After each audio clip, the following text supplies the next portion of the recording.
Yeah, I used water from wood chase to fill the cauldron with the water I had. The water will be used for the next goal of mine, a better mob farm. If water covers a block, then no mob will spawn on it. So if you cover a big area with water and put mob farm in the middle, because the farm is the only place where mobs can spawn, it will spawn loads, and water can easily be used to cover a big surface. Day 191, I flooded a big area to the side of my base and got it done the same day. Day 192, I was collecting azalea trees for wood when one ET spawned in with cherry saplings.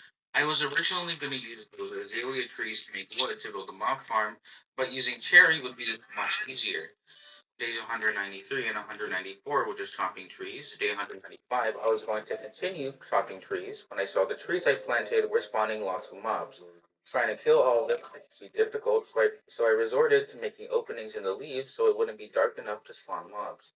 By day 196, the situation was hopeless, and I continued chopping trees until day 199. By the end of it, I had 10 stacks of logs, which can make more than enough. On day 200, I began construction. By day 202, I was finished with the mob farm and its two layers, and it works pretty damn well. On day 203, I bought chests and beds to the mob farm so I can stay there for days 204 to 209. Day 210, I was back to base to destroy the old mob farm.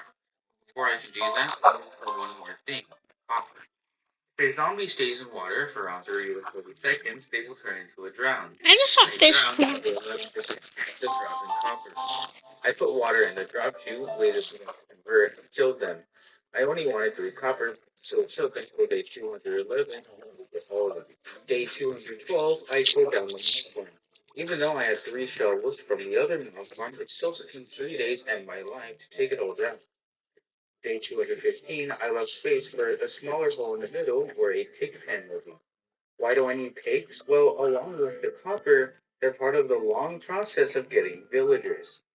If I put pigs in a confined space with a lightning rod made from copper in the middle, once a thunderstorm happens, it will strike the pigs, turning them into zombie pigmen.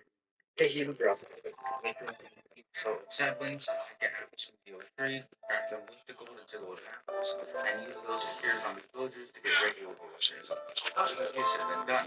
Getting so specifically oak saplings is going to be tough, and thunderstorms too much. 116, 217 and 218, I went to the mock farm to get an iron ingot so that on day 219 I can craft the saddle. Same day I tamed a horse and used it to bring a couple of pigs back home. Day 220, I drew as many carrots as I can to start breeding pigs, and I got a bunch of dirt to make them into mud for the next build. In the intro, I said I'm going to make the coolest base possible, and now it's time to start on that. To start off, I wanted to turn everything inside the 1G circle into a big courtyard with mud bricks lining up paths around the pig pen. Day 221, I turned the dirt blocks into mud by splashing the dirt with a water bottle. I collect all the mud, farm a bunch of wheat, craft the mud and wheat together into packed mud, use the packed mud to craft them into mud bricks, and craft them into mud brick slabs. Day 223, I traded the pathways. I used my mod to create perfect schematics so the paths can be as perfect as possible.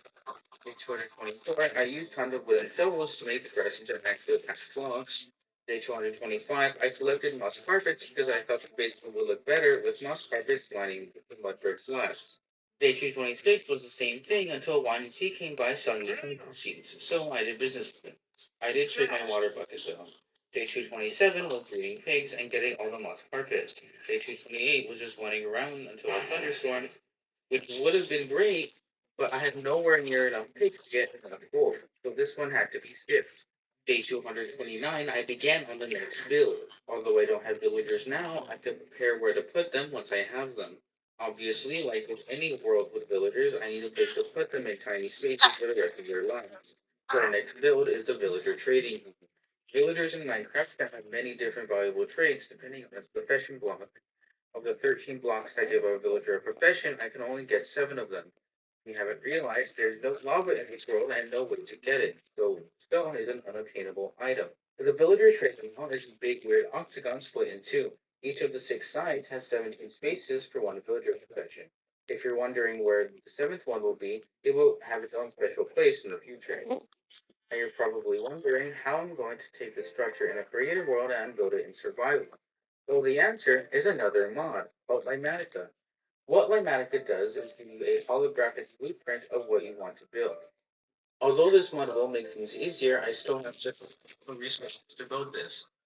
I try to get iron for an iron axe on days 230 and 231, but it'll take forever for me to get to the iron. I just resorted to the wooden axe. After cutting down this big cluster of trees for days 232, 3, 4, and 5, I still had about one third of the wood needed. Day 236, I made the regretful decision of planting all my stacks of cherry saplings across my base, which, if you didn't know, is a lot of trees and would get more than enough wood for the building trees. And by the way, it took 3 days to plant it all. Day 239, I realized I was sick. Cutting down over trees will take forever, but I need to cut this all down. So I spent day 240 to 207 cutting down three trees. Day 248, when a despawned in, so he black died. I went to the mob farm to get bone meal and iron. The iron was used to make a bucket to serve the trader, and the bone meal was used to grow wheat. By the end of day 256, I finally finished cutting down all the trees and ended up with a lot more wood than I needed. But the grind didn't stop there. Day 257 to 260 was just collecting mud for more mud brick slabs. Day 261, I got the wheat to make mud brick slabs. Day 262 was collecting bone meal, so on days 263 to 65, I can farm oak wood. Day 266, I had to turn all the logs into stripped logs by